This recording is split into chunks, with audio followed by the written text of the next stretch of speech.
Two undefeated champions, one invisible mechanic, one moment that changed everything. It's 11:30 on a frozen November night, the kind of cold that makes metal crack and men do stupid things. Inside Iron Crest Combat Academy, Ryan Mercer is on his knees, hands buried in a broken furnace, grease under every fingernail, completely invisible to the world around him. That's exactly how they saw him. Invisible, disposable, easy. They laughed first. Then they shoved.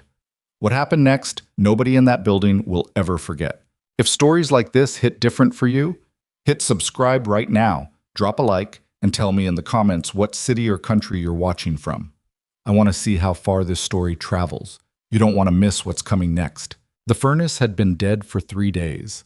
That was long enough to make the training mats feel like refrigerated concrete, long enough for the owners to complain, long enough for Iron Crest Combat Academy to smell faintly of cold metal and frustration.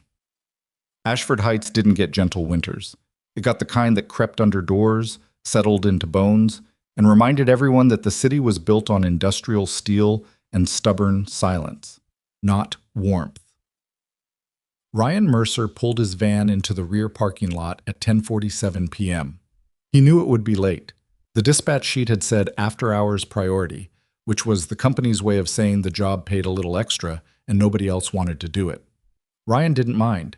He had long since stopped keeping hours like normal people. Sleep came when it came. Work filled the gaps in between, and the gaps had been getting wider lately. He sat in the van for a moment before killing the engine. Rain had started, not heavy, just that thin, miserable drizzle that didn't feel like weather so much as a personal insult. The parking lot was mostly empty. 2 cars near the front entrance. One had a vanity plate, Champion 1.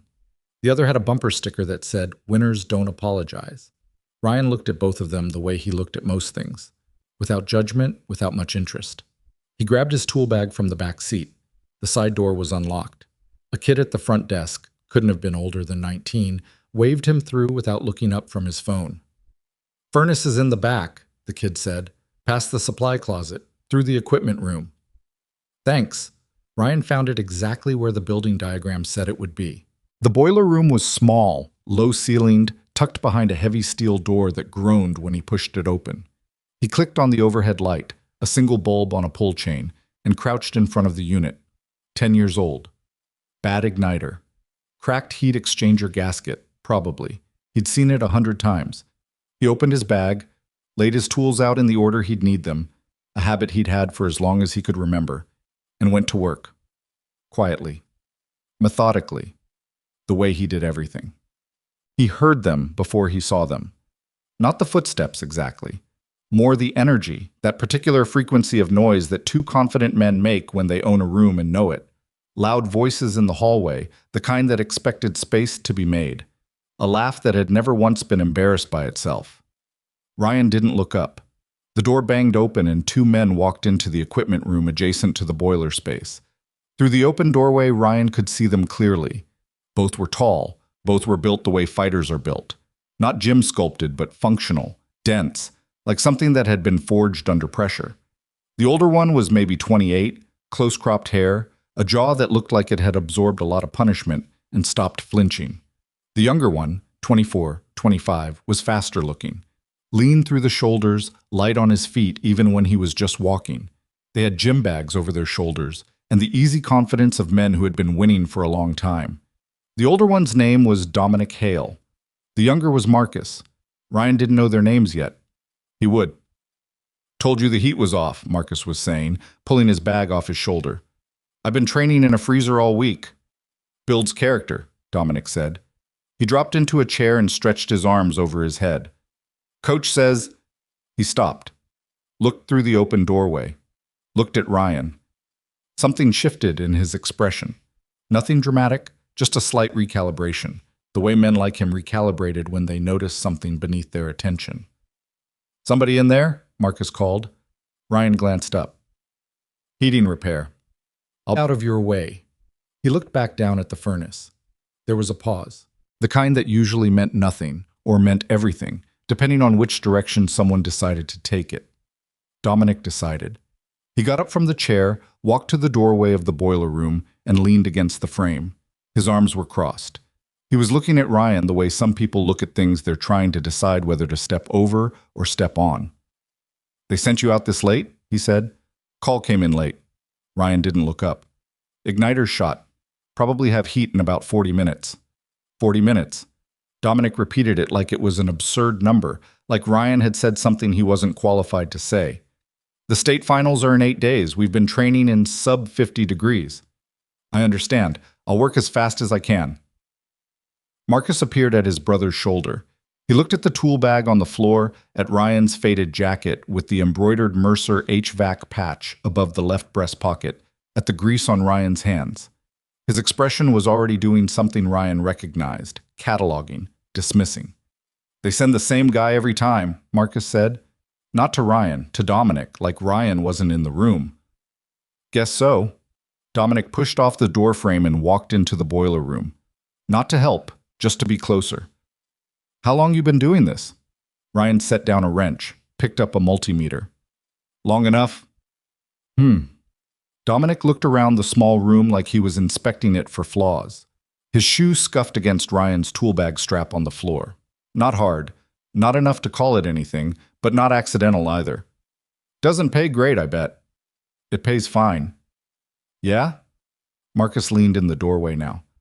"Because my buddy does HVAC. Says nobody goes into it if they have better options." Ryan checked a voltage reading, wrote it down in the small notepad he kept in his breast pocket. "Your buddy's wrong." That surprised them. Not the content, the tone, flat, unimpressed. Like Ryan hadn't heard the implied insult, or had heard it and genuinely didn't care. Dominic looked at his brother. A small smile moved across his face, the kind that meant, "Okay, let's see." "You live in Ashford Heights?" Dominic asked. "South Side." "South Side." He said it slowly. "Right. The apartments off Caldwell?" Ryan didn't answer. "Those are rough. I grew up over there, actually." Dominic crouched down against the far wall, hands clasped between his knees, watching Ryan work with a kind of performative interest. "Back when we were broke before the championships." He glanced at his hands. "Things change, right? You put in the work, you go somewhere." "That's right," Ryan said. "You put in work?"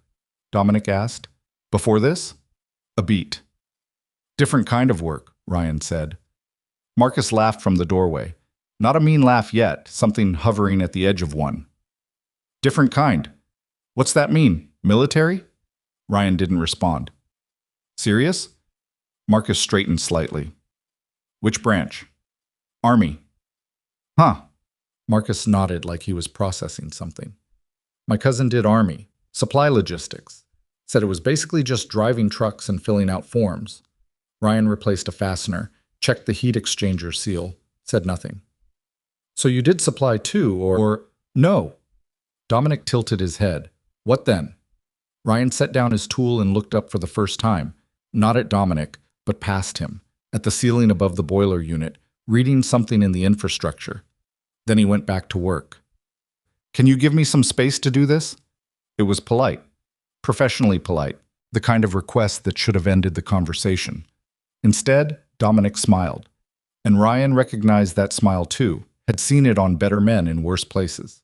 It was the smile that came right before someone decided to take something a step further just to see what happened. Dominic stood up slowly, walked the 4 steps to the center of the room, and looked down at Ryan's tool bag. He nudged it with his toe, casually, like he was curious about the contents. Ryan watched his tools shift. "Those in order?" Dominic asked. "They were." "Sorry." Not sorry. He nudged it again, harder this time, and a socket wrench rolled out onto the concrete. "So you were special forces or something? Is that what you're implying?" "I wasn't implying anything," Ryan said. He set down his multimeter, picked up the socket wrench, wiped it on his jacket, and placed it back. "Because there's a lot of guys who come back from the military and say stuff like that. You know, different kind of work. Sounds mysterious." Dominic's voice had developed an edge now, not aggressive yet. Testing. Like a blade pressed flat against skin, not cutting, just reminding you it was there. Most of them, it turns out, they were just regular guys. Ryan looked up at him, direct. No expression. "I know."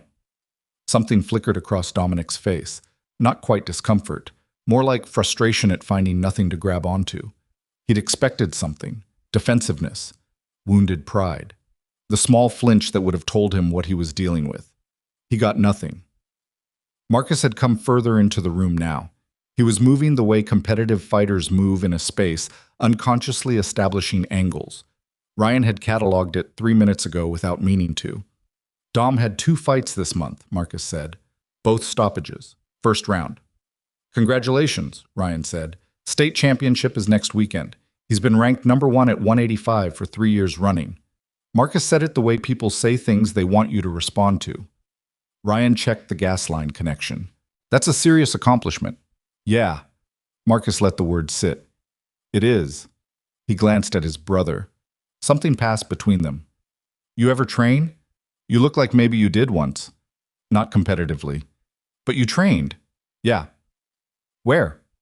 Ryan replaced the igniter assembly. The bolt threads were stripped slightly. Previous tech had over-torqued, so he worked slowly, carefully, making sure to catch the thread right. Different places.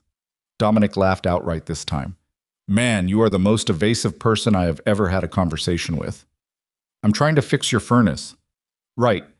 Dominic moved slightly to his left.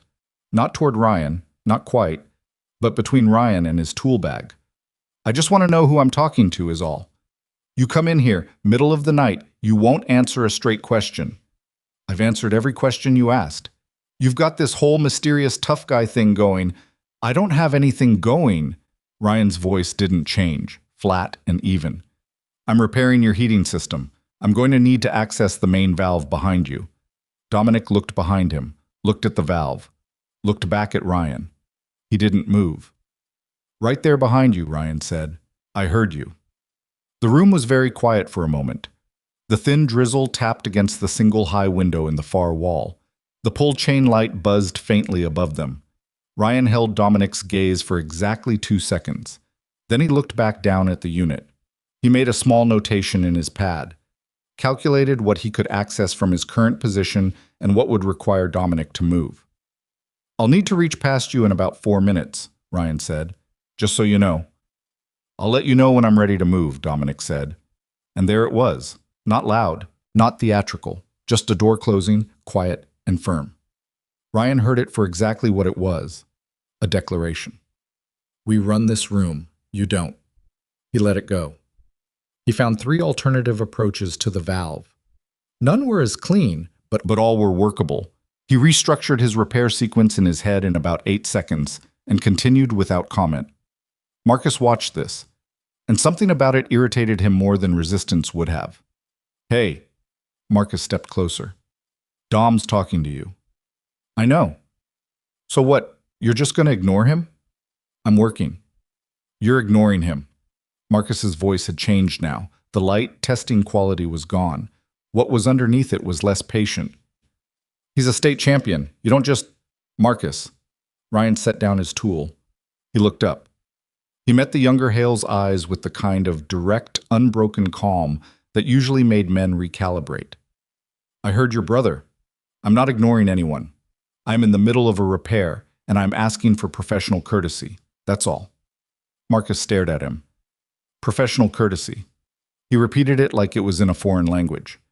You come into our academy, you fix our heat, and you want professional courtesy. I think that's a reasonable thing to ask.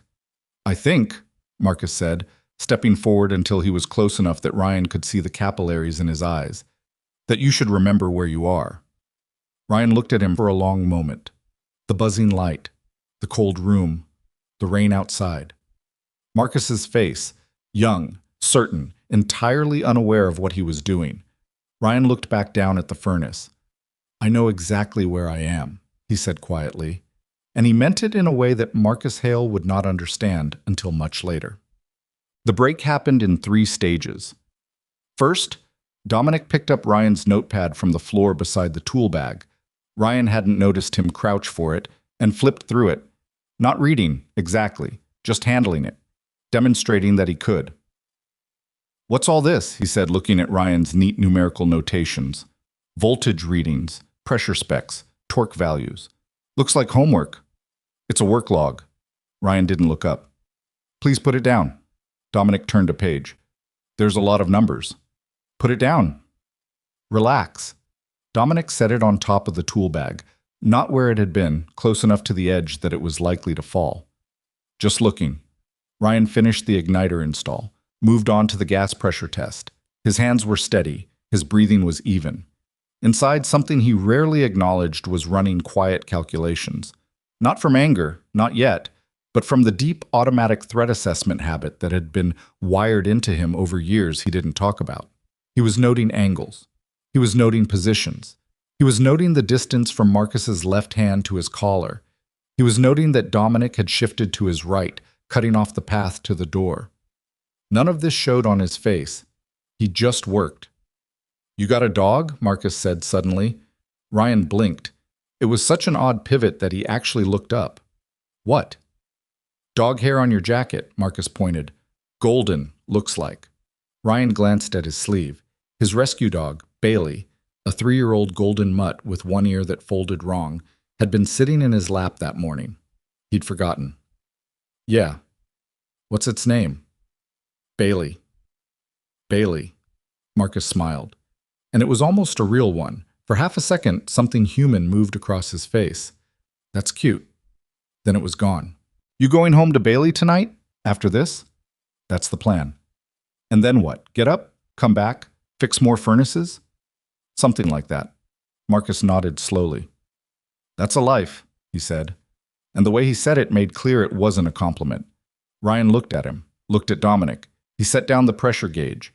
He stood up, carefully, unhurried, and he picked up his notepad, repositioned his tool bag strap, and turned to face both of them squarely for the first time.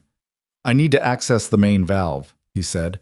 "I'm going to ask you both to give me 3 feet of room to finish this job. When I'm done, I'll get out of your space." Dominic tilted his head. "Or?" There's no or." Ryan's voice was exactly the same, level, dry.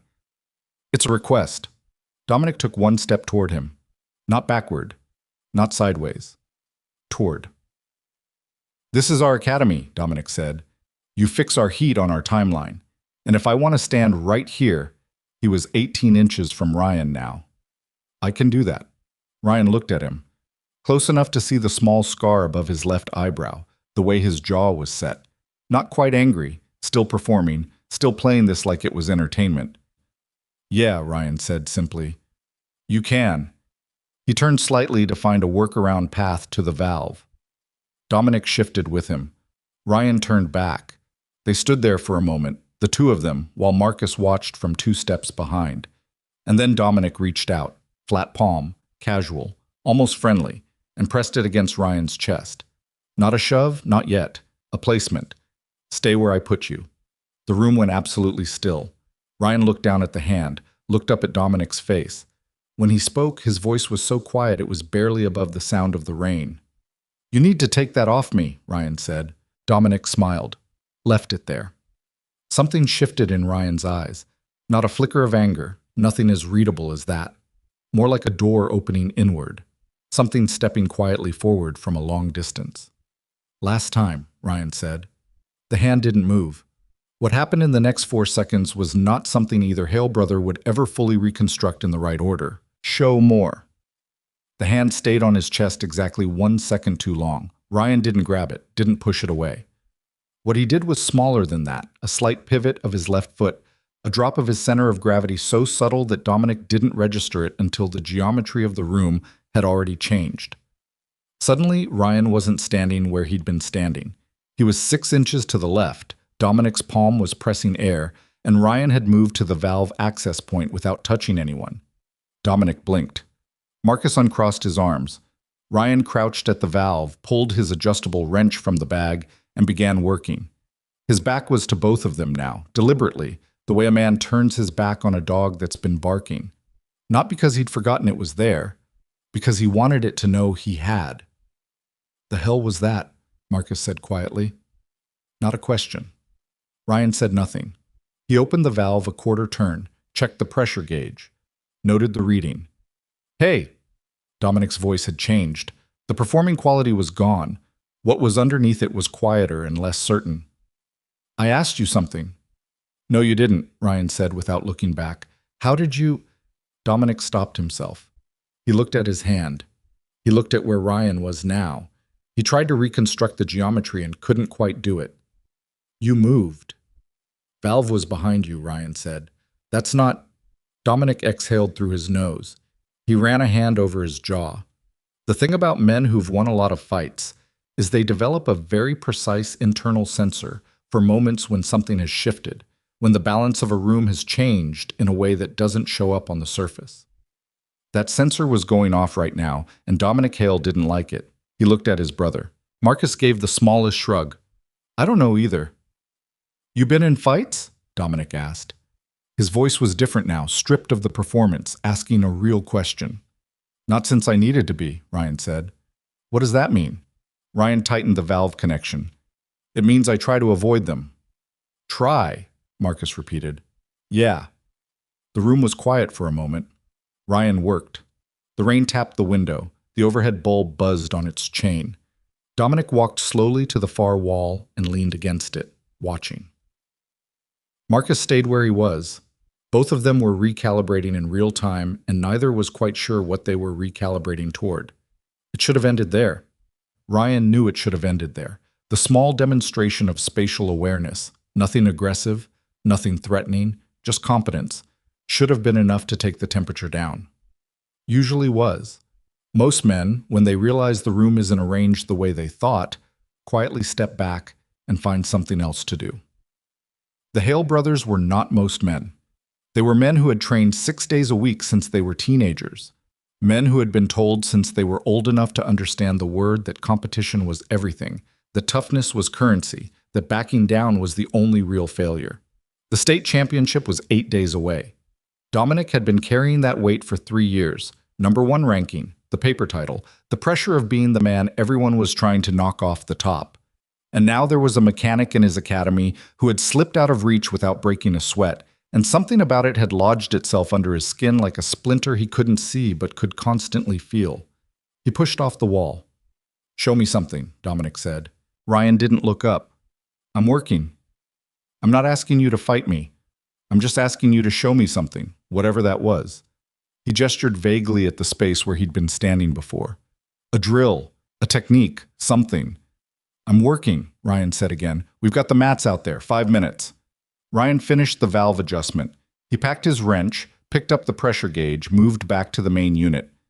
I appreciate the offer. I'm not interested. Why not? Ryan crouched at the igniter assembly, checked his previous work, confirmed the connection was solid.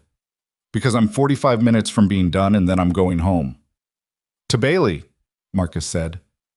The way he said it, flat, mildly contemptuous, made it clear what he thought of that sentence as an explanation for declining a challenge. To Bailey, Ryan confirmed. Marcus laughed. It was short and sharp and designed to carry a specific payload, the sound of a man being found ridiculous. You're seriously going to stand there and pretend you don't want to get on the mat? Ryan looked up at him. I'm not pretending anything. You've got the look, Marcus said. He walked a slow half circle, the way fighters do, the way they can't help doing. I've trained with enough guys to know it, that way of standing, the way you looked at Dom's hand before you moved. You've trained, seriously trained, and you're in here acting like you're nobody. I'm a heating technician, Ryan said. That's not an act. It's not all you are. Ryan looked at Marcus for a long moment. The younger man was sharp, sharper than his brother in some ways, more observant. The arrogance was the same, but Marcus's came with a specific kind of perceptiveness that made it more dangerous. I wasn't just trying to dominate, he was trying to understand, which meant he was going to keep pulling at the thread. Ryan looked back down at the furnace. It's the only part that matters tonight, he said. The next 20 minutes were almost normal. Dominic retreated to the adjacent equipment room, sat on a weight bench, and scrolled his phone with the studied disinterest of someone trying to prove they'd already moved on. Marcus sat on the floor near the doorway, back against the wall, legs stretched out, watching Ryan work with the open attention of a man who'd decided to figure something out regardless of how long it took. Ryan let him watch. It cost him nothing. The furnace was coming together. The igniter was installed correctly. The gas pressure was good. He needed to replace one cracked sensor wire, he'd found it during the pressure test, and then run the unit through a complete startup cycle to confirm everything was holding. He had about 20 minutes left if nothing else went wrong. He'd been on worse calls. A hotel in December with a failed heat exchanger that had taken 6 hours and 2 hardware store runs. A school gymnasium in January where a bird had nested inside the intake pipe and the whole system had to be dismantled by hand. This was clean work by comparison. He'd be on the road by midnight. He was thinking about that, about the drive home, about Bailey's habit of waiting by the door and pressing her whole weight against his legs the moment he came inside, about the leftover rice in the refrigerator he'd probably eat standing at the counter when Marcus spoke again. "Your hands," Marcus said. Ryan didn't react. "What about them?" "The scarring on your knuckles." A pause. "That's not tool work." Ryan looked at his hands. He'd stopped seeing the scars years ago. They were just part of his hands now, the way everything that stays long enough becomes ordinary. But they were there. A crosshatch of faded lines across both sets of knuckles, one deep horizontal scar along the meaty part of his right palm, the crooked angle of his left ring finger where it had healed slightly wrong after a break. Nobody had had the time or the tools to set properly. "Old work," Ryan said. "How old?" "Old enough." Marcus leaned his head back against the wall. "My brother had a fight once," he said. "Not a tournament. Out on Kramer Street when we were 17. 3 guys. Dom took them all apart in about 2 minutes, and it scared him so bad he didn't sleep right for a week." He paused. "He never told anyone that. I'm telling you because you seem like someone who'd understand it." Ryan was quiet for a moment. He found the cracked sensor wire, cut it clean, stripped the ends. "Why does it matter if I understand it?" "Because you look like someone who's been in rooms where the lights went out and things happened and you carried it home afterward." Marcus said it without drama, just stating a thing. "Dom gets like this sometimes. Needs to prove something when he can't figure out what he's reacting to. He's got a lot riding on the championship and it comes out sideways." Ryan looked at him. "Is that an apology?" Marcus almost smiled. "It's context." "All right," Ryan said. He returned to the wire. "I appreciate it. But you're still not getting on the mat." "No." Marcus nodded. Like that was also the answer he expected, and like he was still trying to work out what it meant. He looked at the ceiling. "What unit?" "A beat." "What was that?" Ryan said. "Army." "What unit?" Ryan didn't respond for a moment. He crimped the wire connector, checked the join, ran his thumb along the connection to feel for gaps. "Clean. Good. That's a very specific question," Ryan said finally. "I know. Why are you asking?" Marcus lifted one shoulder. "My uncle did 3 tours, never talked about specifics either. Same way you don't." Another pause. "I'm not trying to be weird about it. I can tell the difference." Ryan sat back on his heels. He looked at the young man across the room. 24, maybe 25. A good fighter by the look of him. Controlled, perceptive, someone who'd worked genuinely hard for what he had. The arrogance was real, but it wasn't bottomless.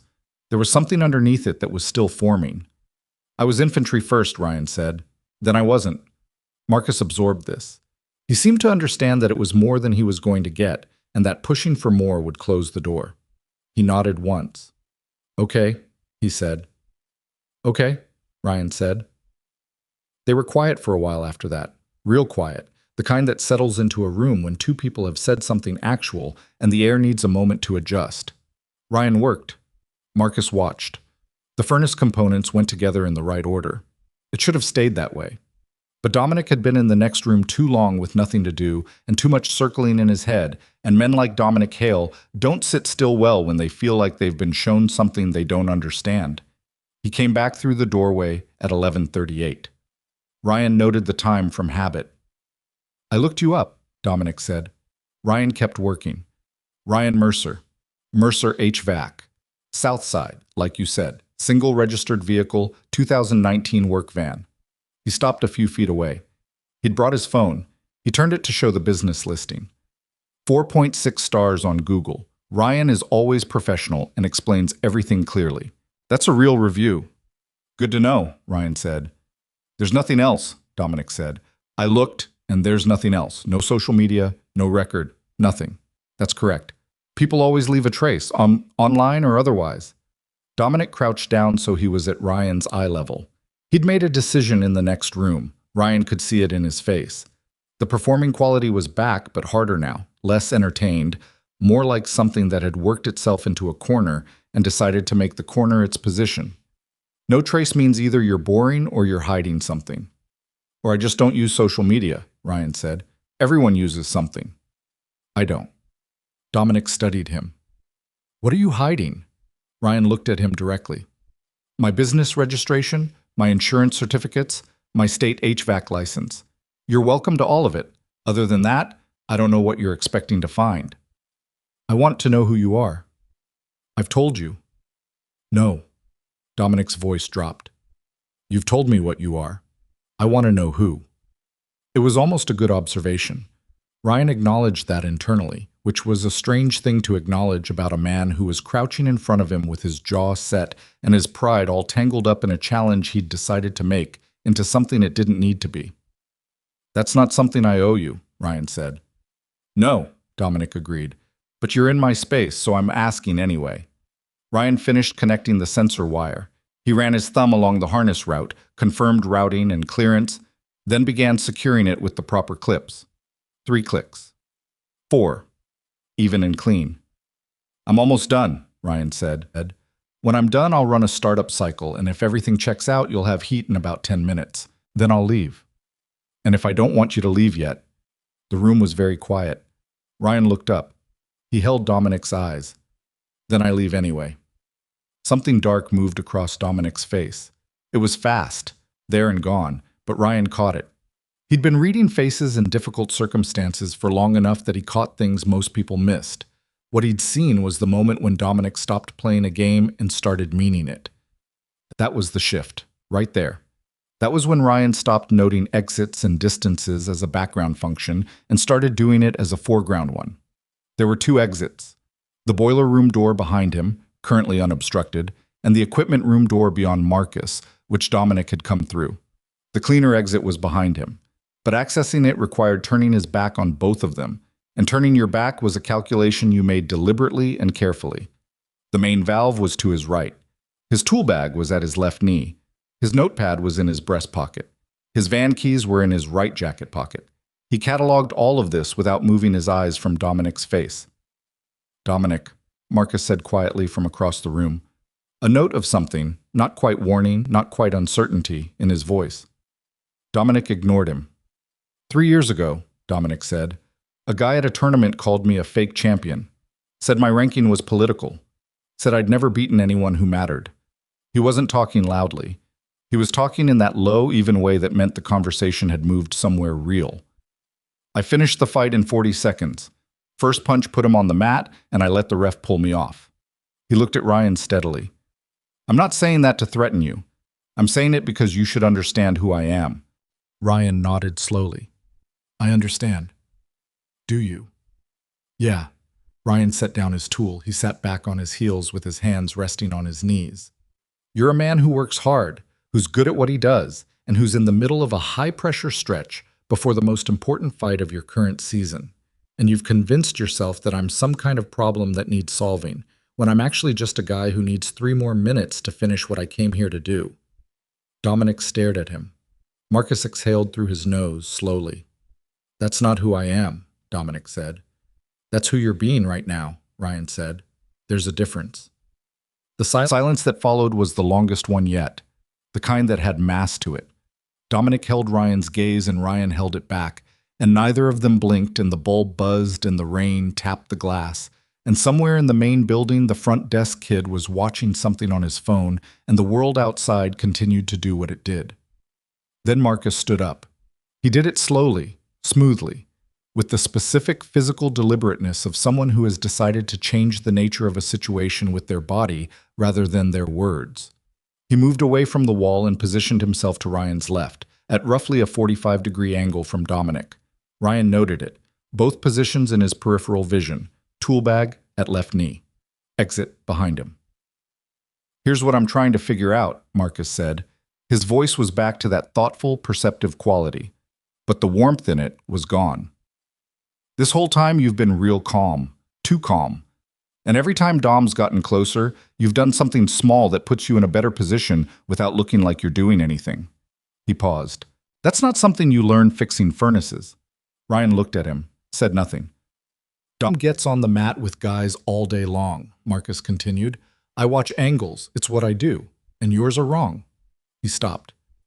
I mean, they're right. That's the problem. They're exactly right. Every time. Where you're standing, where your weight is, the way your hands are on your knees right now. He paused again. Who the hell are you? Ryan looked at Marcus for a long moment, then at Dominic, then back at the furnace. I'm going to finish this repair, he said quietly. Then I'm going to run the startup cycle. Then I'm going to pack up, and I'm going to leave. And I'd like to do all of that without either of you making it complicated. Dominic took a step forward. His chin dipped slightly, the small postural shift of a man preparing to move seriously. What if we make it complicated, he said. Ryan set his hands on his knees. He looked at the floor for exactly 1 second, like a man deciding something small and final in the way you decide whether to close a window before the rain gets worse. He looked up. Then I won't finish the repair tonight, he said, and you'll be cold. It was such an absurd thing to say in that moment, so flat, so completely without drama, that Marcus actually blinked. And in that blink, Ryan picked up the pressure gauge from the floor, placed it in his tool bag with a clean click, and stood up. He was at full height now. Both brothers registered it at the same time. Ryan wasn't particularly tall, maybe 6 foot even, but standing, with his weight distributed the way it was, with whatever it was that lived behind his eyes doing what it was quietly doing, he filled the small room differently than he had when he was crouched. Dominic noticed it, and rather than make him hesitate, it made him angry. He closed the remaining distance between them and put both hands on Ryan's jacket lapels. Not a shove, not yet. A grip. I have you now. The fighter's instinct. Establish contact. Feel what you're holding. Make the conclusion before the struggle starts. Ryan looked down at the hands. Both of them this time. He looked at them with an expression that was so absent of fear it was almost clinical. Then he looked up at Dominic's face. Last chance, Ryan said, barely above a whisper, the same way he'd said it before. Or what? Dominic said. Ryan's eyes were very still. You really don't want the answer to that question, he said. And Dominic, operating on adrenaline and pride and the deep accumulated certainty of a man who had never once been wrong about a physical confrontation in his adult life, tightened his grip and shoved. Hard. 2 hands, full commitment. This kind of shove designed to put a man on his heels, to take his balance, to make him stumble backward and reach out for something to catch himself on, to reduce him from a man to a problem of physics. Ryan didn't go backward. What Ryan did was something Dominic Hale's nervous system would spend a long time trying to process. In the fraction of a second between the initiation of the shove and the point at which it should have made contact with Ryan's center of mass, Ryan was no longer in front of Dominic. He was beside him, left side, close, very close. And one of Ryan's hands was at Dominic's right wrist, and the other was somewhere near his shoulder, and Dominic felt the geometry of his own body change in a way he did not authorize, his weight moving forward and down and to the right in a way that had nothing to do with his own choices. He hit the training mat. They'd left the door between the rooms open, and somehow Ryan had redirected him through it, face down, controlled, not thrown carelessly but placed, with a precision that was somehow more frightening than force would have been. The impact knocked the air from his lungs in one involuntary burst, and he lay there for a moment, just trying to remember how breathing worked. From somewhere above him he heard Marcus say very quietly, "What?" Ryan stood at the edge of the equipment room doorway. His jacket was still closed. He wasn't breathing hard. His tool bag was still in his left hand because he had picked it up during the redirection. Marcus would realize this later and spend a long time thinking about it. Ryan looked at Dominic on the mat, and his expression was not satisfied, not angry, not cold. It was tired. The way a man looks when something he'd been hoping to avoid has arrived anyway. Right on schedule, same as always. You okay? Ryan said. Dominic pushed himself up onto his elbows. He looked at the mat beneath him. He looked at Ryan. His mouth opened and nothing came out. Marcus had not moved. He was standing exactly where he'd been, and his hands were at his sides, and his eyes were working very hard and very fast. Who are you? Marcus said. And this time it wasn't rhetorical. Ryan set his tool bag down by the doorframe. I need to run the startup cycle, he said. He walked back into the boiler room. The brothers stood in the equipment room in silence. Dominic got to his feet carefully. Not hurt, not injured, just recalibrating in the slow and humbling way of a man whose internal model of a room has just been completely dismantled. He touched his chest where the mat had hit him. He looked at the doorway. He looked at his brother. Marcus looked back at him. There was no triumph in his face. No, I told you so.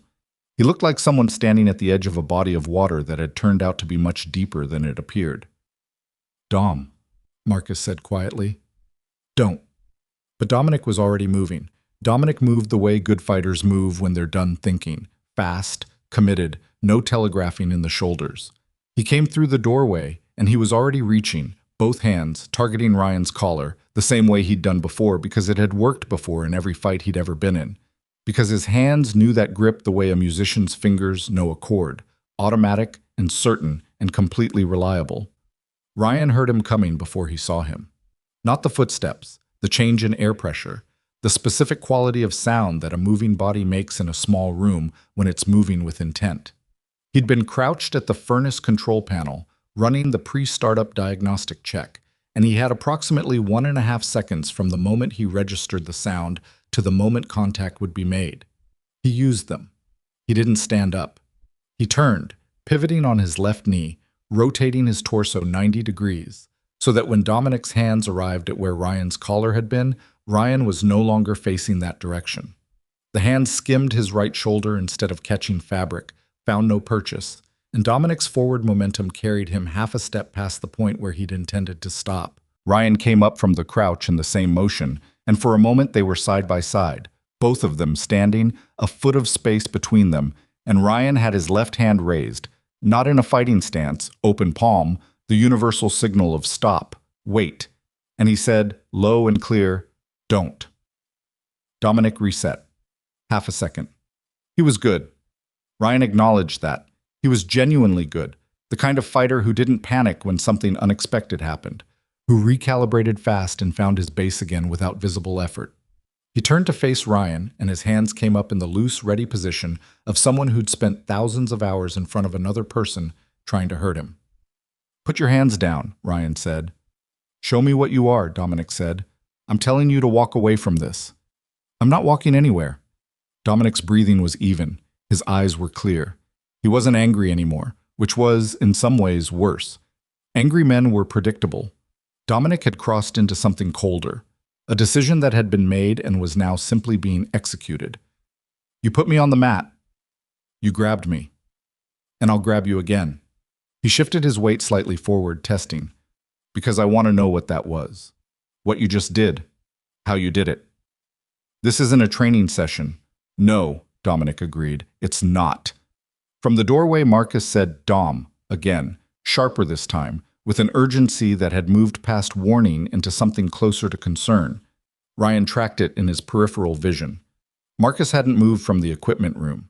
He was standing in the doorframe with his arms at his sides and his jaw tight, and he was watching his brother the way you watch someone walk towards something they can't see clearly. Stay there, Ryan said to Marcus. Not loud, not aggressive, just the kind of voice that expects to be obeyed. Marcus stayed. Dominic feinted left. Ryan didn't react to the feint. That was the first thing Dominic noticed. Most people react to feints because their nervous system fires before their brain can catch up, because evolution built human beings to flinch at sudden movement. Ryan's nervous system apparently hadn't gotten that memo, or had spent so long being reconditioned that it had learned to wait the extra quarter second that separated a feint from a real attack. He just stood there while the feint went by, his hands at mid-height, watching Dominic's hips and chest the way you watch the thing itself, rather than the signal. Dominic threw the real attack immediately after, a fast, controlled forward step, hands reaching for the collar grab again, different angle this time, coming from slightly below and to the right. What happened next was not clean. Ryan wanted to be honest with himself about that, even in the moment. It was not the smooth, effortless thing it might have looked like from the outside. He got Dominic's right wrist with his left hand and pulled it down and across in a way that compromised the grip. And he stepped inside the reach, and he got his right forearm against Dominic's chest. Not a strike, just a bar, a hard horizontal obstacle placed in the path of forward momentum. He felt Dominic's weight hit it, and felt the impact travel up through his elbow and shoulder, and he had to use his legs to not get driven back. He wasn't immovable. He was just positioned well enough that Dominic's force had nowhere efficient to go. He rotated Dominic's captured wrist and walked him sideways, one step, two, until Dominic's back hip hit the edge of the equipment room doorframe and his weight shifted, and then Ryan released him and stepped back. Dominic was breathing harder now, not gassed, not even close, but working. His face had changed again. The cold certainty was still there, but there was something else in it now, something that had to do with the specific experience of reaching for a thing repeatedly and finding your hand closing on air. "What is that?" Dominic said low, almost to himself. "That's not boxing. That's not wrestling." He touched his right wrist. "That's not BJJ." "Stop," Ryan said. "Where did you— Dominic." Ryan's voice dropped until it was almost conversational.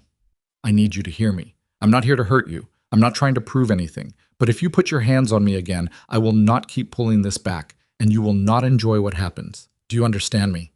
Dominic looked at him, really looked at him, the way a man looks when he's stopped performing and started actually seeing. "You're for real," Dominic said. It wasn't a question. It was a man updating a database. "Yes," Ryan said simply. "I'm for real." "What did you do before the furnaces?" "Things I don't talk about." "That's not an answer." "It's the answer you get." Dominic exhaled. He ran a hand over his close-cropped hair. He looked at Marcus. Marcus was watching Ryan with the focused attention of someone who decided to study instead of act, cataloging him the way Ryan now understood.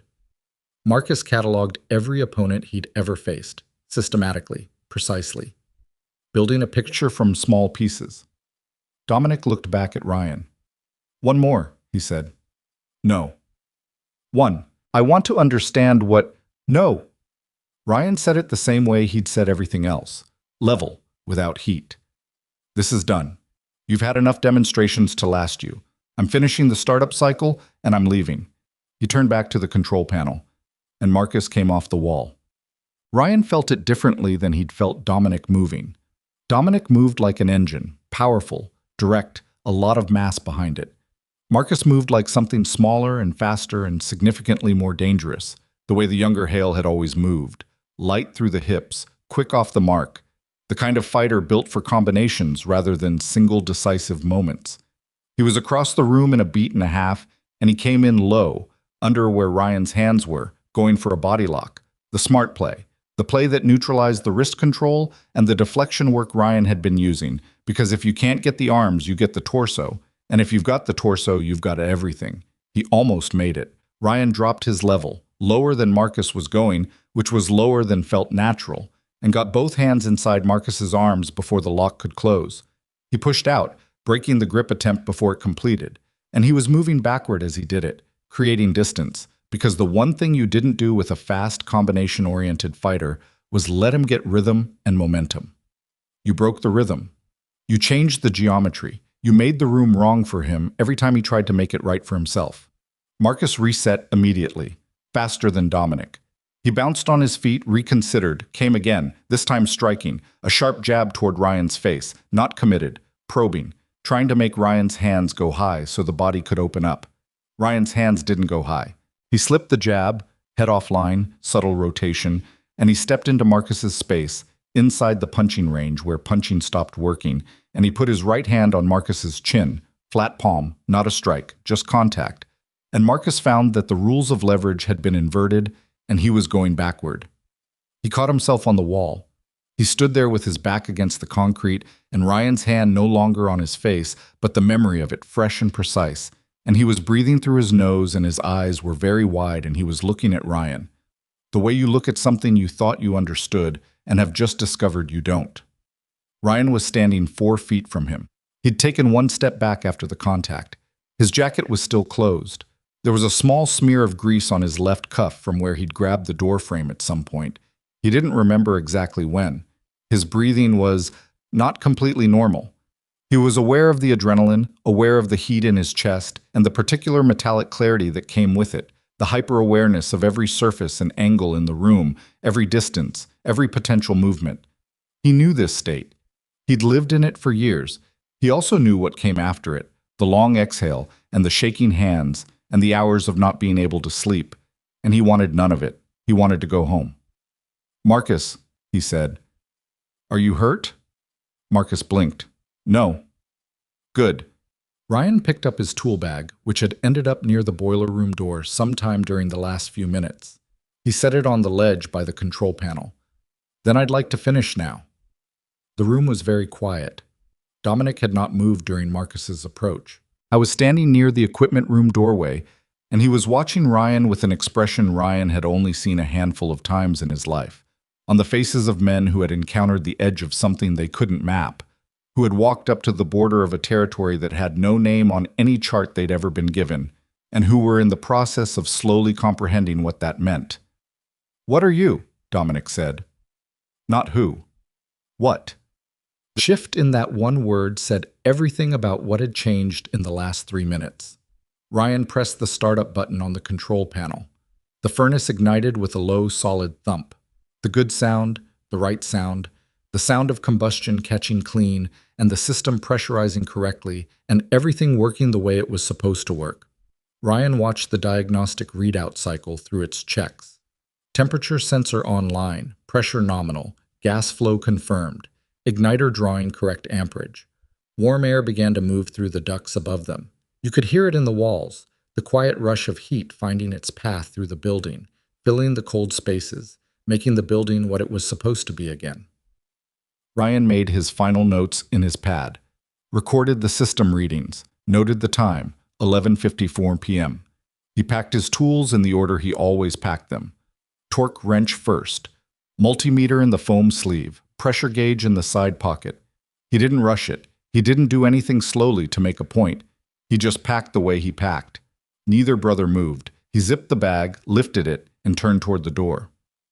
"Wait," Marcus said. Ryan stopped. He looked back. Marcus was still against the wall, but he'd straightened now. Something in his face had settled.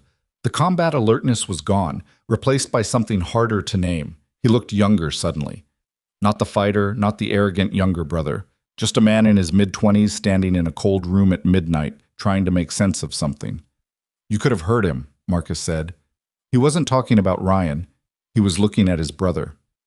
"When you put him down the first time, you could have—" He stopped, started again. "You chose not to." "Yes," Ryan said. "Why?" Ryan considered the question seriously. It deserved that. "Because hurting him wouldn't have fixed anything," he said. "And I'm tired of things that don't fix anything." Marcus absorbed this. His jaw worked slightly. "What does fix things?" "Going home," Ryan said. "Working. Keeping your hands busy and your mind quiet." He shifted the bag on his shoulder. "Getting enough sleep. Having something that's glad to see you when you come through the door." Marcus looked at him for a long moment. "Bailey," he said. "Bailey," Ryan said. Something moved across Marcus's face.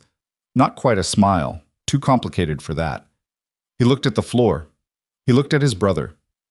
Dominic was leaning against the doorframe now, one arm crossed over his chest, the other hand rubbing his jaw. He looked like a man doing calculations that weren't coming out right. He'd been that way for a few minutes, quiet and internal, running something through his head that he hadn't finished working out yet. He looked up when he felt his brother's eyes on him. They looked at each other the way brothers do when they don't need to speak. Then Dominic looked at Ryan. "I owe you an apology," he said. It came out flat, which Ryan suspected was just how Dominic Hale's voice sounded when he was being sincere rather than performing. Like the inflection had been stripped out by the act of actually meaning something. "We were out of line," Ryan nodded once. "All right." "I don't usually—" Dominic started, stopped, started differently. "The championships got me wound up. That's not an excuse. It's just what's true." "I know," Ryan said. "I've been wound up before." Dominic looked at him. "Is that what that was? Back then? Whatever it was you did?" "Sometimes," Ryan said. And then, because it was the most honest thing he could offer, and he decided somewhere in the last 10 minutes that this young man deserved at least that much. Sometimes it was worse than wound up. The fluorescent light buzzed above them. The warm air moved through the walls. Outside, the thin rain was still coming down, indifferent and constant, the way weather always was. Ryan walked to the door. He was 2 steps into the hallway when Dominic spoke behind him. "You ever going to tell anyone what you were?" Ryan didn't stop walking. "No," he said. "Why not?" He pushed through the hallway door and the cold air of the corridor hit him, and he said, maybe to Dominic, maybe to no one, because it doesn't matter anymore. He muttered as far as the side exit before the front desk kid stepped out of the lobby and nearly ran into him. The kid, 19, soft-faced, wearing an academy hoodie, looked at Ryan's tool bag, then passed him toward the training area, and something in his expression said he'd heard more than he was letting on. Heat working? The kid asked. Should have the whole building up to temperature in about 20 minutes, Ryan said. Cool. The kid hesitated. It sounded like something fell back there. Ryan looked at him. Equipment, he said. I knocked something over. It's fine. The kid nodded slowly. He was young enough that he wanted to ask the obvious follow-up question and old enough to know better. He stepped aside. Ryan pushed through the door. The cold outside was a different animal than the cold inside. It was honest cold, open-air cold, the kind that moved and had direction and didn't pool in corners. The drizzle was still coming down, and it landed on his jacket and his hands and the back of his neck, and he stood there in the parking lot for a moment and just let it. His hands were shaking, not badly, not visibly, probably, if anyone had been watching, but he could feel it, the fine tremor in his fingers, the excess energy looking for somewhere to go, the adrenaline that his body had been holding back burning off now that the situation was resolved and there was nothing left to burn it on. He breathed in through his nose, out through his mouth, slow and deliberate. 4 counts in, 4 counts out. The old method. The one he'd learned in a different context, in a different life, from a man he hadn't thought about in years. He unlocked the van, put the tool bag in the back, got in the driver's seat and sat there for a moment with his hands on the steering wheel. The shaking was moving up through his forearms now, the standard post-surge response. Absolutely predictable, absolutely unwelcome. He'd felt it after every situation that had ever required him to access what he was keeping quiet and still inside himself. Some people thought controlling yourself under pressure meant feeling nothing. It didn't. It meant feeling everything and choosing what to do anyway, and then paying for the choosing afterward, in private, where nobody needed to see it. He started the engine, let it warm up. In the rearview mirror, he could see the side entrance to the academy. The light over the door was on. The door was closed. Nobody came out. He thought about Dominic on the mat, the sound of the impact, the quality of it, the way Dominic had lain there for a moment recalibrating before his body remembered what to do. He thought about Marcus against the wall with his eyes wide and something unguarded moving across his face. He thought about whether he'd used good judgment or whether he'd used just enough judgment to keep something worse from happening, which was not quite the same thing. He thought about the shove that had started it. Dominic's 2 hands on his jacket, the committed forward push, and he thought about the fraction of a second in which he'd had a choice. He'd made the right one. He was fairly sure he'd made the right one. The van pulled out of the parking lot and turned onto the empty street, and the lights of Ashford Heights spread out around him, amber and cold and familiar, and Ryan Mercer drove through them with his slightly shaking hands on the wheel and the heater blowing against the windshield, and the quiet that he'd been looking forward to all evening finally arriving, the way it always eventually did, imperfect, a little damaged, carrying more weight than he'd have preferred. But there. He was 3 blocks from the academy when his phone buzzed on the passenger seat. He glanced at it at a red light. Work dispatch. A message from his office system, automated, sent to all available techs. Emergency call. Iron Crest Combat Academy, 4450, Halloran Ave. Reporting party says repair incomplete, possible hazard. Owner requesting immediate callback. Priority urgent. Ryan looked at the message. He looked at the red light. He thought about the startup cycle he'd run, the clean diagnostic readout, the good ignition sound, the pressure nominal, everything exactly where it should be. He thought about owner requesting immediate callback. The light turned green. Ryan reached over and picked up the phone. He dialed. It rang twice before someone picked up. Not his dispatch, not the front desk kid. An older voice, measured, the kind of voice that had been in a lot of rooms and knew how to fill them without raising itself. Mr. Mercer, the voice said. My name is Leonard Voss. I own Iron Crest. I understand you just left my building. That's right, Ryan said. The system is running correctly. Your tech ran a full diagnostic before leaving. I know, Leonard Voss said. That's not why I'm calling. A pause, long enough to be deliberate. I'm in the parking lot right now, actually. I came in late tonight for some paperwork, and I happened to walk through the equipment room about 4 minutes ago. Ryan said nothing. My nephew was sitting on the floor with his back against the wall, Voss said, and my senior champion was standing in the middle of the room staring at his own hands like he'd never seen them before. Another pause. I've known those two boys since they were in grade school. I've never seen either of them look like that. The streetlights slid past. Ryan drove. What did you do to them? Leonard Voss said. And unlike Dominic's version of that question, aggressive, demanding, this one had a different quality. Not accusation, more like the careful inquiry of a man who'd just found footprints in a place where no footprints should be, and was trying to understand what had walked through. Ryan kept his eyes on the road. Nothing they didn't start, he said carefully. The line was quiet for a moment. Turn around, Mr. Mercer, Leonard Voss said. I think we should talk. Ryan sat with the phone against his ear, and the van idling at the intersection, and the green light ahead of him that had been green for 4 seconds now and would eventually cycle back to red if he didn't do something about it. He turned right instead of going straight. The academy was 2 blocks behind him. He went around the block the long way, not stalling, just giving himself time to think through the shape of what he was agreeing to, and pulled back into the rear parking lot at 12:03 a.m. Same spot he'd been in before. The Champion 1 plate was still there. So was the bumper sticker. Leonard Voss was standing near the side entrance with his hands in the pockets of a heavy wool coat. He was 60-something, medium height, with the compact build of a man who'd trained seriously when he was young and had kept enough of it to matter. His hair was gray and cut short, and his face had the particular quality of someone who'd made a lot of decisions under pressure and had stopped being troubled by the weight of them.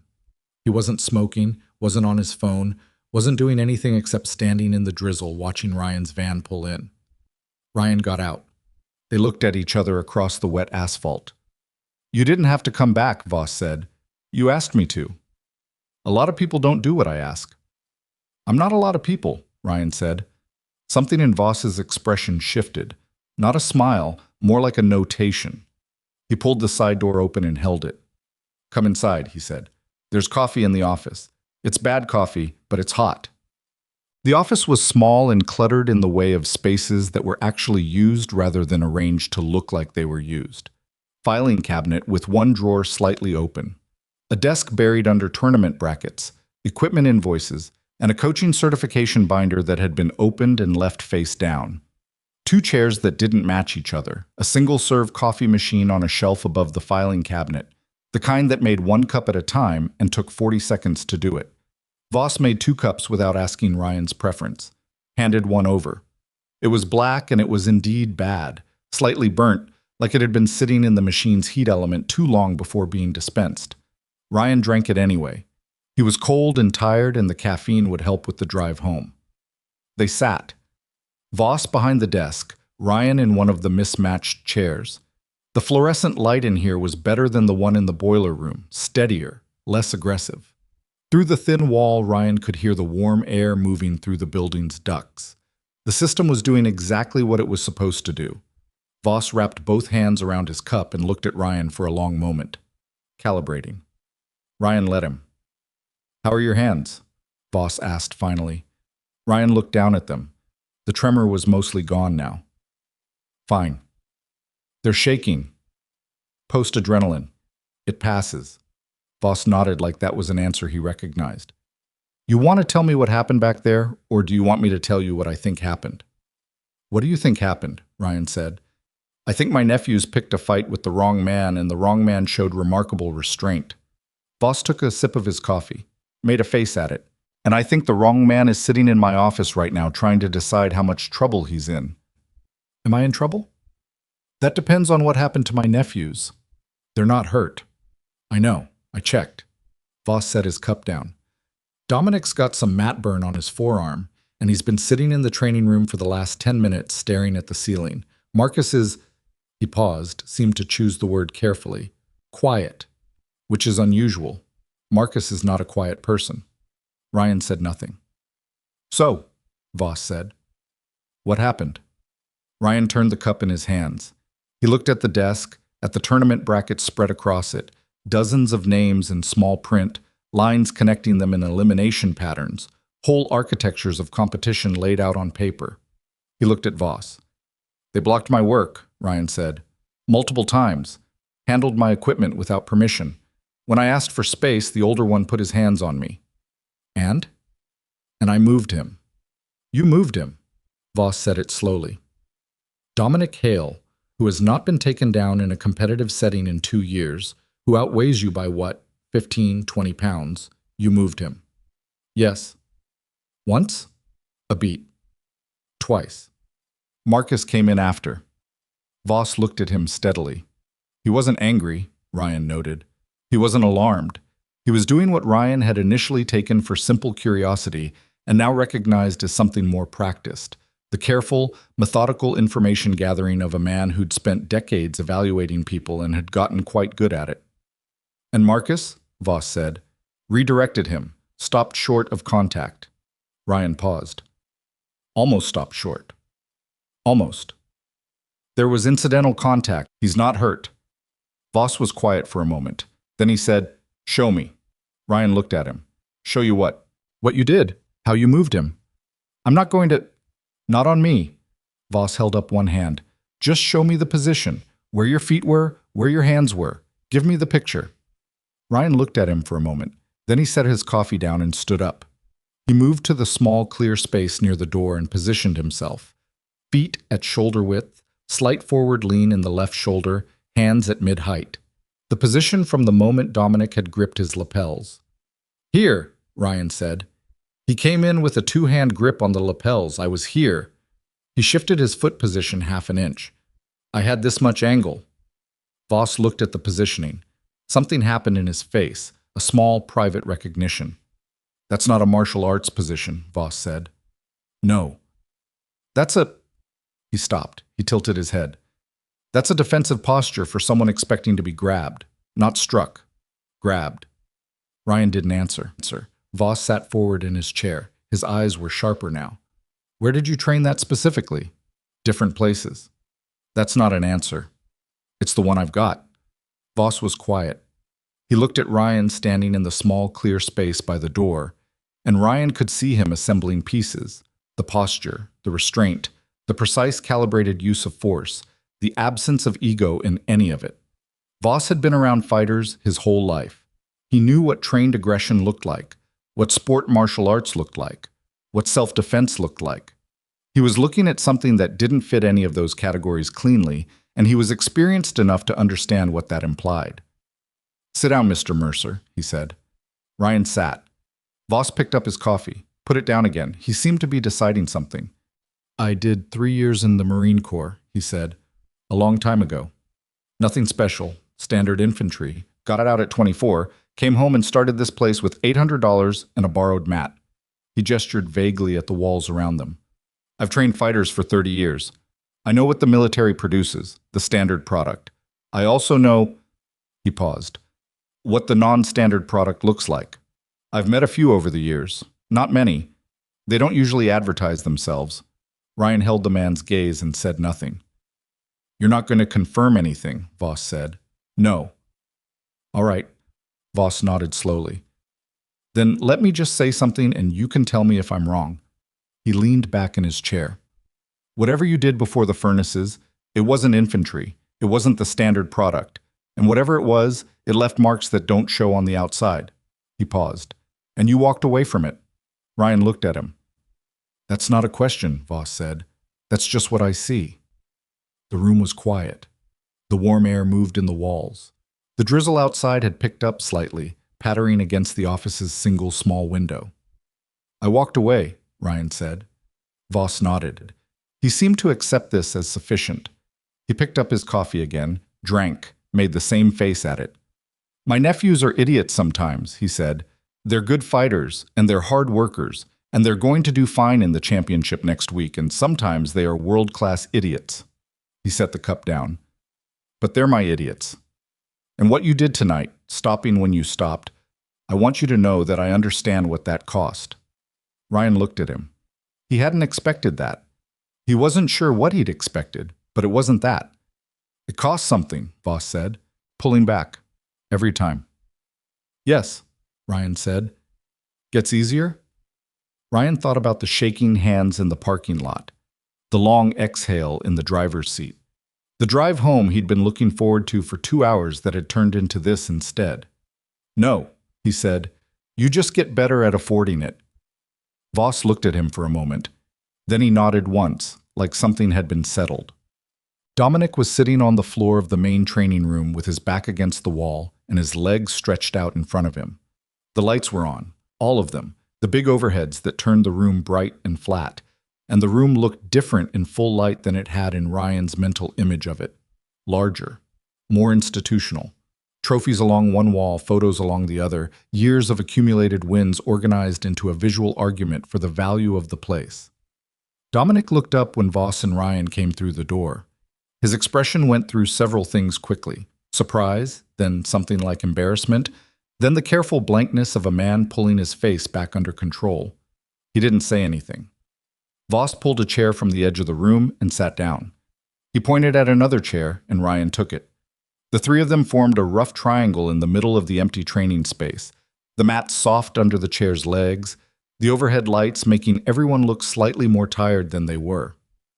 "Where's Marcus?" Voss said. "Locker room," Dominic said. His voice was flat. Not angry, not performing, just flat.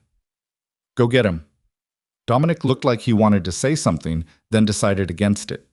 He got up with the slow, deliberate movement of someone whose body was reminding him of recent events and disappeared through the far door. Voss looked at Ryan. "You don't have to be here for this." "I know," Ryan said, "but you're staying." "You asked me to." "I'm asking you to stay," Voss said. "Not ordering. There's a difference." Ryan looked around the room. At the photos on the wall, Dominic with a championship belt, younger, the beginnings of the scar above his eyebrow fresh and pink. Marcus in a fighting stance, maybe 17, all jaw and intensity. Voss at the edge of a training photo, arms crossed, watching something off frame. "I'll stay," Ryan said. Dominic came back with Marcus. Marcus looked like someone who had been standing under cold water for 10 minutes and had emerged uncertain whether it had helped. His face was composed, but his eyes were doing too much, moving between Ryan and his uncle and the floor and back, working through something at high speed and not quite landing anywhere. They sat. Dominic back to his spot on the floor, Marcus in a chair he pulled over, and Voss looked at both of them for a long moment without speaking. "Tell me," Voss said finally. Dominic exhaled through his nose. "We were messing around." "Don't," Voss said. Dominic stopped. "Tell me what actually happened." A pause. Dominic looked at his hands in his lap. "We pushed him," he said. "We blocked his work. We messed with his tools. We got in his space." A beat. "I put my hands on him." "More than once," Marcus said quietly. Dominic looked at his brother. Something moved between them. "More than once," he agreed. "And then?" Voss said. "And then?" Dominic stopped. He looked at Ryan. Ryan watched him try to find the right words for something he didn't have a framework for. "He moved me. I don't know how else to say it. I grabbed him, and he was just somewhere else. And I was on the mat." He shook his head slightly. "I don't know what happened." "I know what happened," Voss said. Both brothers looked at him. Voss looked at Ryan. "Can I?" Ryan considered it. He looked at the brothers. Dominic's confusion, Marcus's barely concealed urgency. He thought about what it served and what it cost. "Keep it general," he said. Voss nodded. He turned to his nephews. "Ryan served in a special operations unit. I don't know which one. He hasn't told me, and he won't." He said it the way you say something that is simply true. No drama, no buildup. What that means, in practical terms, is that he spent years training in exactly the kind of combatives you encountered tonight. Not sport, not competition, the kind where losing means something you don't come back from. Dominic stared at Ryan. "That's why you wouldn't get on the mat," Dominic said slowly. "That's one reason," Ryan said. "What's the other?" Ryan looked at him. "Because I've been in enough situations where the violence was necessary. I don't want to be in ones where it isn't." The room was quiet. Marcus leaned forward in his chair with his elbows on his knees. He looked like a man untangling something. "The whole time," he said. "You knew, the whole time, what you could do. And you just You kept asking us to stop. Yes. Why didn't you just show us earlier before it got to the point where because showing you earlier would have been the same thing, Ryan said. Just a different kind of force. Marcus sat back.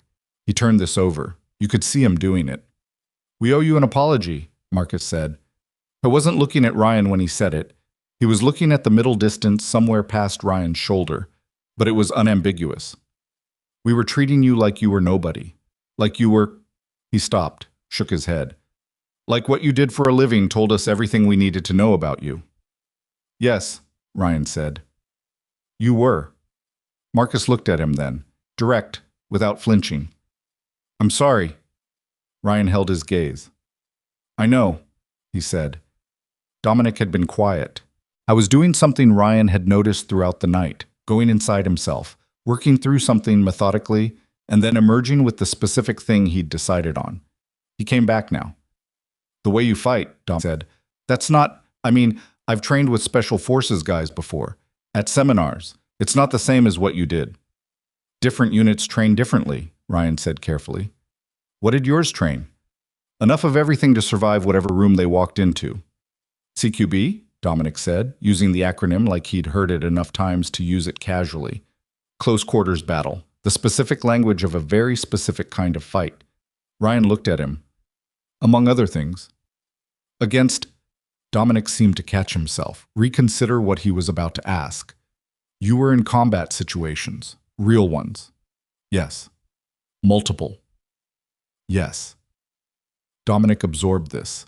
He looked at his own hands, still a fighter's hands, scarred across the knuckles the way Ryan's were scarred, hard through the palms. But the scars meant different things, and both of them knew it now. And now you fix furnaces, he said. Not contemptuous, just trying to reconcile the two images. Why? Because furnaces need fixing, Ryan said, and it's quiet work. And at the end of it, something that was broken works again. He paused.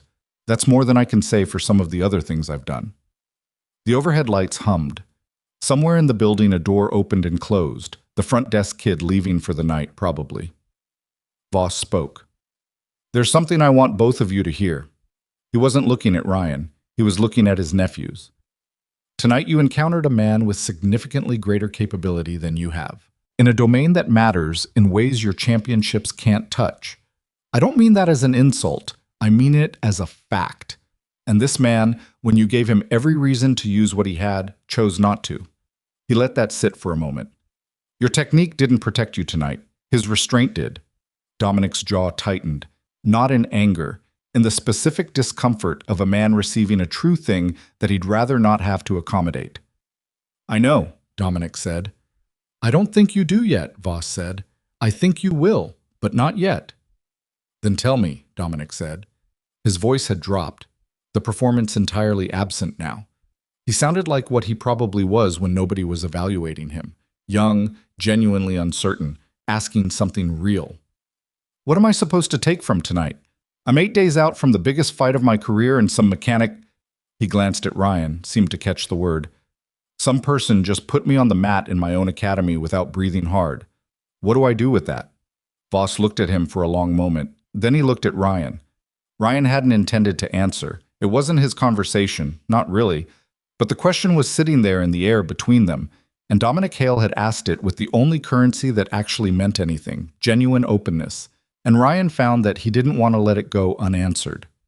You use it, Ryan said. Dominic looked at him.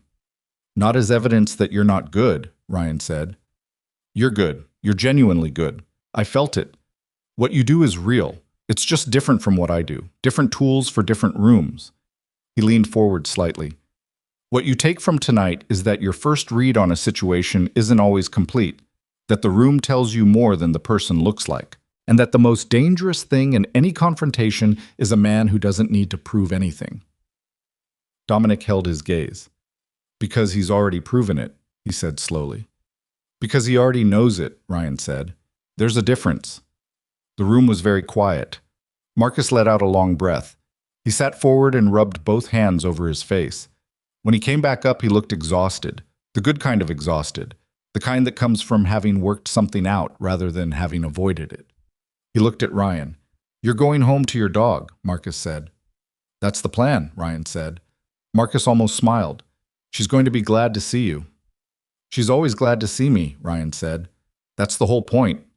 He stood. He picked up his jacket from the back of the chair. He looked at Leonard Voss, who was watching him with the calm, attentive expression of a man who felt a certain satisfaction at how something had resolved without quite knowing how he'd have predicted it going. The system will need a follow-up check in about 30 days, Ryan said. The heat exchanger gasket I replaced is new, but the mounting bracket underneath it is showing wear. Might be a year before it's an issue, might be 3 months. I'll call your number, Voss said. Dispatch line's on the invoice. They'll send whoever's available. I'll ask for you specifically, Voss said. Ryan considered arguing with this and decided it wasn't worth the energy. He nodded. He walked to the door of the training room. At the threshold he stopped, not because he'd planned to, but because something made him, and he turned back. Dominic was still on the floor.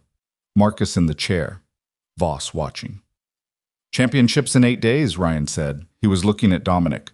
Stop thinking about what happened tonight before your next training session. It'll tighten you up in the wrong places. What you do on that mat, your sport, your rules. He paused. It's real. Don't let tonight tell you it's not. Dominic looked up at him. Something shifted in his face, something that had been locked up for the last hour moving slightly, finding a little room. Yeah, Dominic said. His voice was rough. Okay. Ryan walked out. The hallway was empty. The warm air from the repaired system was moving properly through the building now. You could feel it, that particular quality of heated air that a building gets when it's finally doing what it was designed to do. He walked through it toward the side exit and pushed through the door and stood again in the parking lot, in the drizzle, in the cold that was still honest and still didn't care about any of it. His hands were steady this time. He got in the van. He started it. He sat for a moment listening to the engine idle and the rain on the roof and the distant sound of the city doing what it always did regardless of anything. He pulled out his phone and texted his dispatch. System running nominal. Follow-up recommended in 30 days. Call complete. He put the phone in his pocket. He drove. The streets of Ashford Heights at midnight were the kind of empty that felt intentional, like the city had decided to give itself a break. Amber streetlights in the rain. The occasional passing car. A gas station with one of its 3 lights out. A man in a hoodie fueling up a sedan without looking at anything. Ryan moved through it all at a steady 25. No hurry, no destination except home. I was thinking about what Voss had said. It cost something, pulling back every time, and about whether that was true in the way Voss meant it, as a burden, or whether it was also true in another way that Ryan hadn't said out loud, that the cost was the point. That the discipline of pulling back, of choosing restraint. Not because you had to, but because you understood what the alternative did to a person, was the thing that kept him from becoming something he'd once watched other men become and had decided he wasn't going to. He thought about that. The whole drive. Through the amber lights and the empty intersections and the rain that was finally, at almost midnight, starting to ease. He didn't arrive at a conclusion. He rarely did on these drives. But the thinking itself did something, moved something that needed moving, kept something from going stiff. He pulled into his street at 12:41 a.m. The familiar block. The familiar parking spot in front of the familiar small house. He sat in the van for a moment with the engine off and the rain tapping the roof in its final trailing way. Inside the house, behind the front door, he heard the soft sound of paws on hardwood. He got out. He unlocked the door and Bailey hit him at knee height, all warm weight and poorly controlled enthusiasm, her whole back end moving because her tail couldn't keep up with what she felt. And she made the specific sound she made. Not a bark, not quite a whine, something in between, the sound of every good thing about coming home compressed into 2 seconds. And Ryan crouched down and put both hands on her and she pressed her face into his neck. His hands were still steady. He stayed crouched there in the open doorway with the rain at his back and the warm house in front of him and Bailey pushing against him with her whole patient body for longer than he usually did. Long enough that his knees started to ache. He stood up. He closed the door. He walked to the kitchen and stood at the sink and washed the grease from his hands under warm water and watched the gray water spiral down the drain, and Bailey sat on his feet while he did it, and the house was quiet and warm and entirely ordinary. He dried his hands on the dish towel.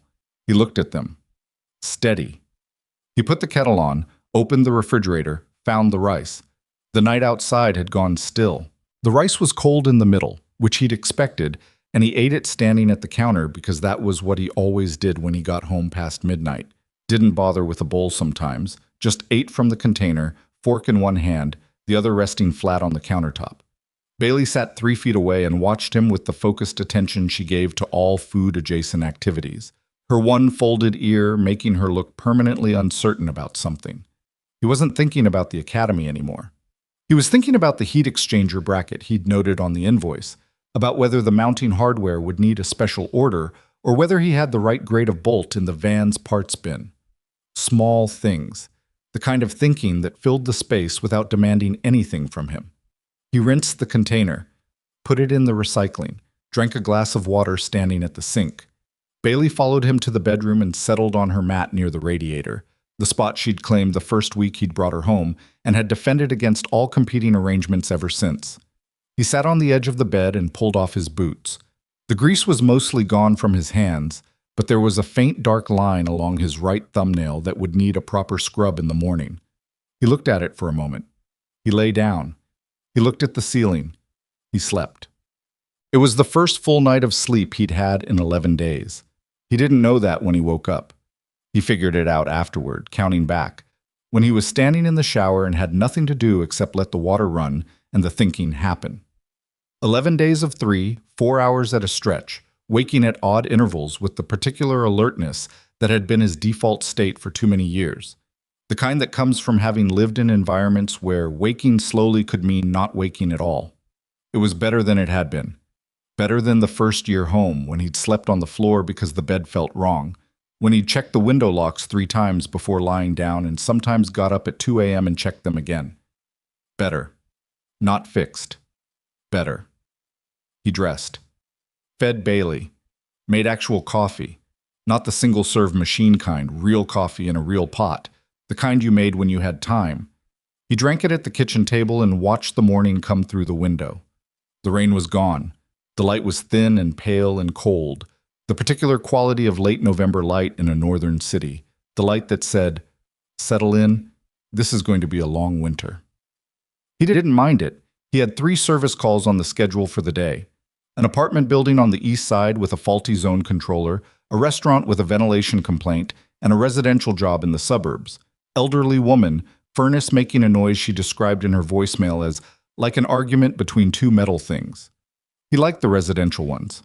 People who called about their furnaces were almost always relieved to see him. Nobody called an HVAC tech because things were going well. He was on his second cup when his phone rang. Unknown number, local area code. He let it ring twice, then picked up. Mercer. A pause. Then, "It's Dominic Hale." Ryan set his cup down. He leaned back in his chair. "How'd you get this number?" "My uncle gave it to me." Another pause, shorter. "Is that a problem?" "No," Ryan said. "What do you need?" Dominic stopped. Started differently. "I wanted to call yesterday, but I didn't know what to say, so I didn't call. And then this morning, I woke up at 5:30 for training, and I kept thinking about it, so..." He exhaled. "So I'm calling." Ryan waited. "I said sorry in front of my uncle and my brother," Dominic said. "Which, I needed to say it, but it also wasn't fully mine, if that makes sense. Like there were other people in the room and it became about that. A beat. So I wanted to say it without the audience. What we did, what I did, was wrong. I wasn't treating you like a person. I was treating you like a prop in something I was running in my own head." Ryan looked at the window, the thin light. A sparrow on the wire across the street, ruffling against the cold. "I heard you," Ryan said. "That's all I had," Dominic said. "I just wanted it to be direct." "I appreciate it," Ryan said. And he meant it. Not the warm, automatic way people meant things they said to move past them, but actually. It had cost Dominic something to make this call, and Ryan understood the currency of that. "Can I ask you something?" Dominic said. "Go ahead." "Last night, when I went down the first time." He paused. "I've been trying to reconstruct it since I woke up. I can't. I can see myself grabbing you, and then I'm on the mat, and there's this gap in the middle where I can't find what happened." His voice had the specific quality of a competitor who'd encountered a technical problem he couldn't stop analyzing. "What was that?" Ryan thought about how to answer this, about what was useful and what was just performance. You committed hard to the shove, he said. Both hands, full weight transfer forward. So I wasn't there for the weight to transfer into, and your momentum had nowhere to go except the direction I'd already chosen for it. He paused. You did most of the work. A long silence. That's, Dominic started. That's not, that's grappling principle. I know that principle, but nobody's ever actually done that to me in real time. It's timing, Ryan said. Timing and angle. The technique isn't complicated. So why can't everyone do it? Because the timing requires you to not flinch when someone comes at you, Ryan said. Most people flinch. It's involuntary. Takes a long time to condition it out. Another silence. How long? Dominic said. Ryan considered this question more seriously than Dominic had probably intended him to. Longer than you'd want to hear, he said. Dominic made a sound that was almost a laugh. Not quite. Right. He was quiet for a moment. You said last night, you said what I do is real, that it's good. Yes. You weren't just saying that. No, Ryan said. I wasn't. Because I've been thinking about that too.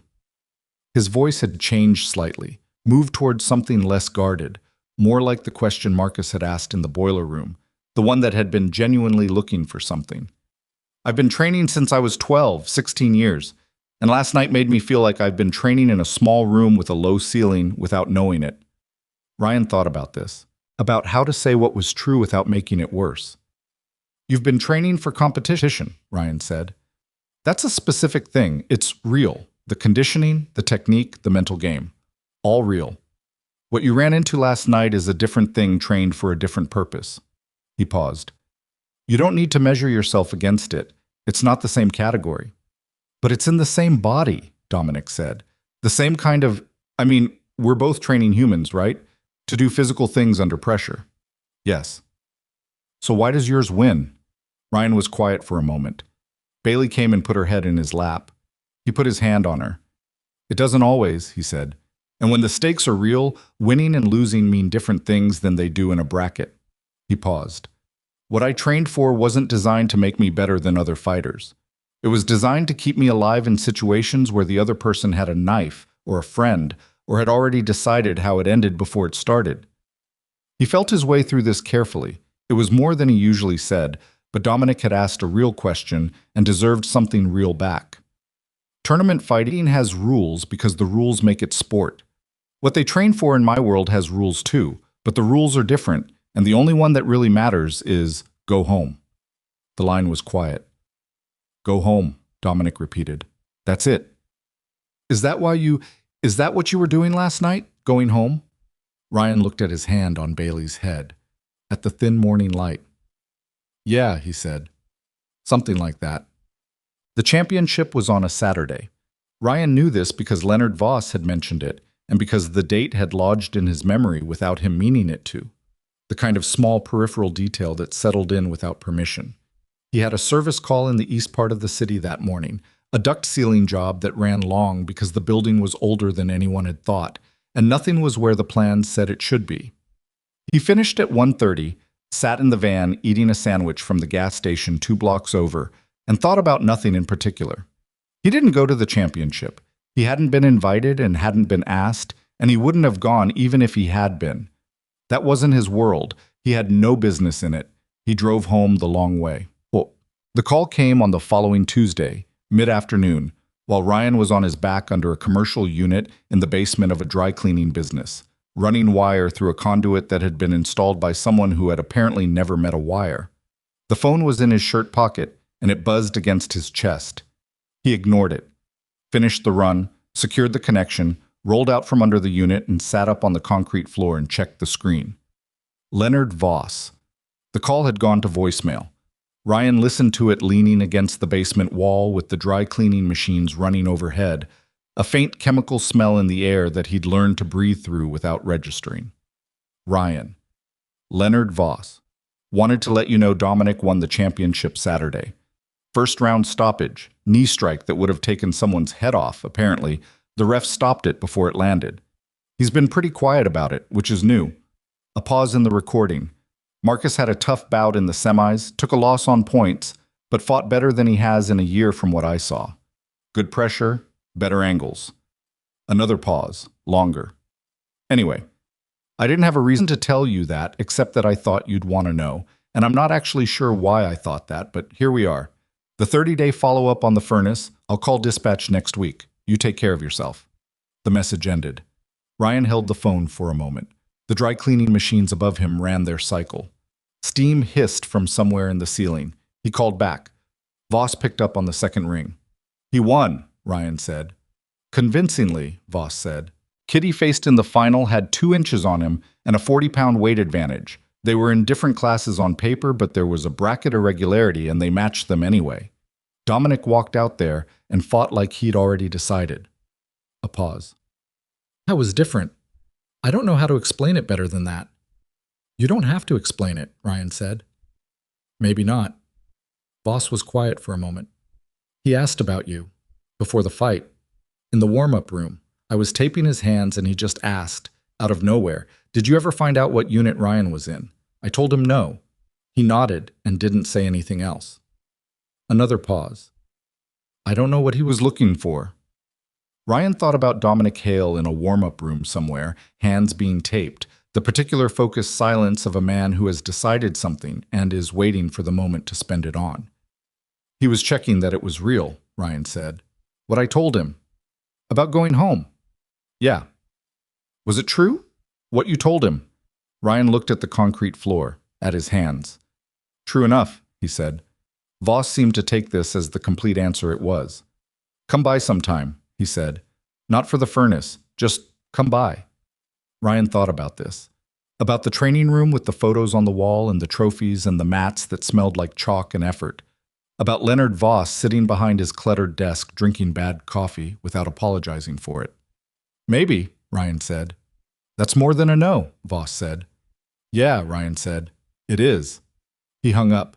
He sat on the basement floor for another minute, listening to the machines above him, the ordinary sound of things running as they should.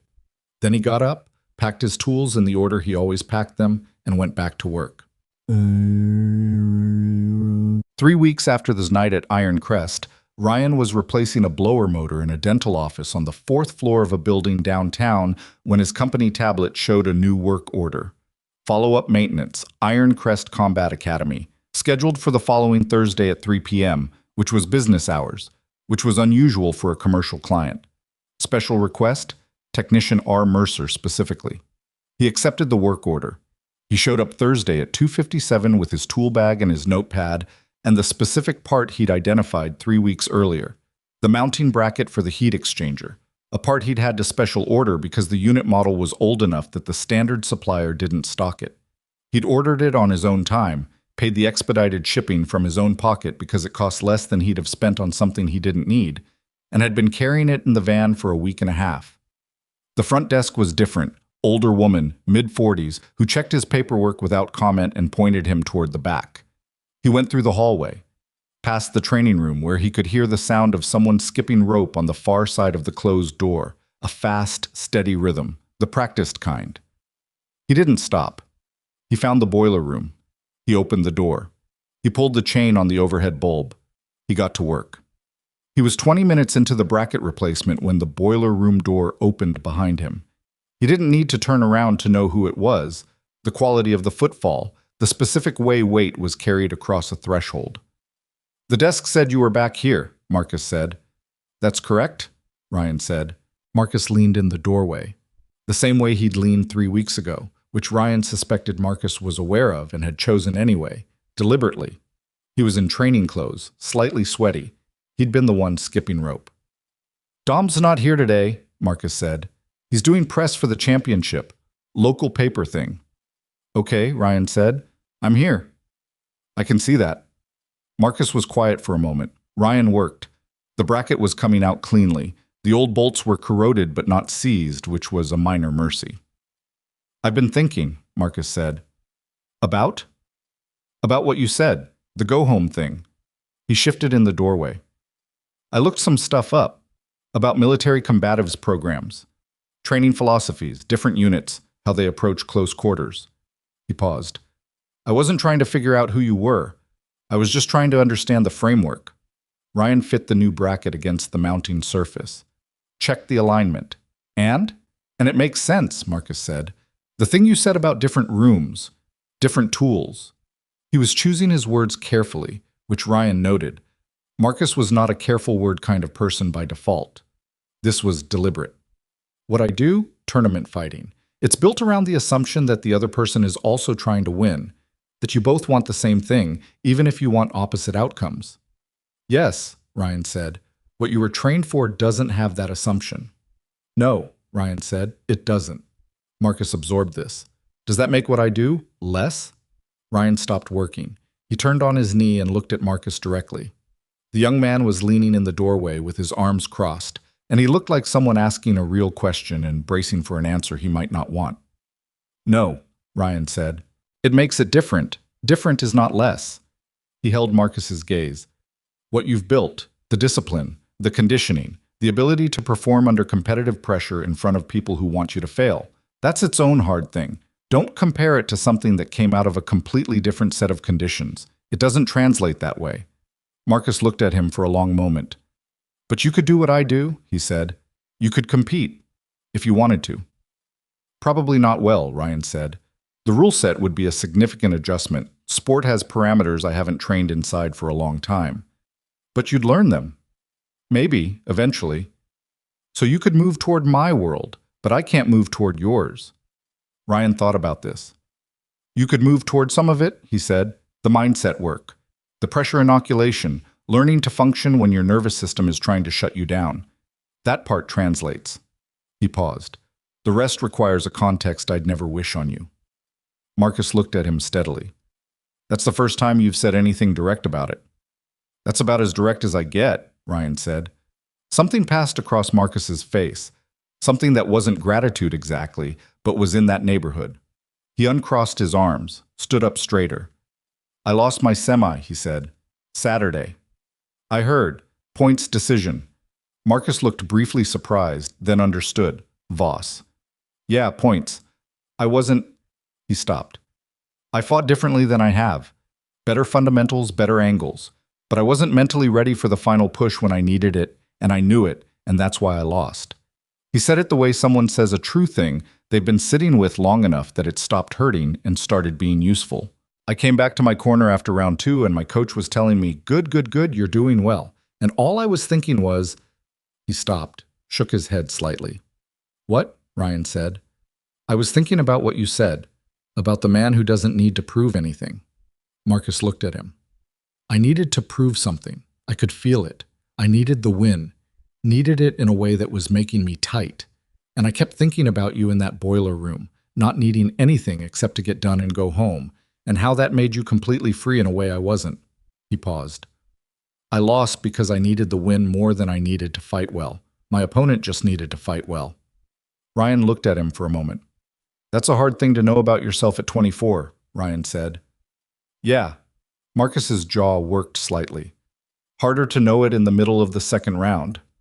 Next time you will, Ryan said, or I'll know it and still choke. Also possible, Ryan said. That happens too. Marcus looked at him. Then he laughed, a real one, short and sharp and genuinely surprised by itself. You're not very comforting. You didn't come back here for comfort. No, Marcus said. He straightened off the doorframe. I came back here because I wanted to say, I've been thinking about what made you different. Not the training. The training is a fact. I can accept the training. But the other thing. He seemed to search for the right approach to it. You came in here, and we treated you like you were nobody. And you knew the whole time that you weren't. And you didn't need us to know it. He stopped. I don't know how to do that. Ryan looked at him. At this young man with his training clothes and his real question and his lost semifinal and the thing he was trying to understand about himself. You start small, Ryan said. You find something you do that's yours. Not for applause, not for a bracket, just yours. He turned back to the heat exchanger. You do it well for its own sake, and you don't explain it to anyone. He fit the first bolt of the new bracket and began threading it carefully. That's the beginning of it. He heard Marcus stand there for a moment longer. Then the footsteps moved away down the hallway. Ryan worked. I was finishing the torque sequence on the final bolt when Dominic appeared. No sound of arrival this time. Ryan just looked up, and he was there, standing in the doorway, in a good jacket with a press lanyard still around his neck, the kind given out at local media events with the outlet's logo on the badge. He looked at Ryan. Ryan looked at him. "You're here," Dominic said. 30-day follow-up, Ryan said. Dominic nodded.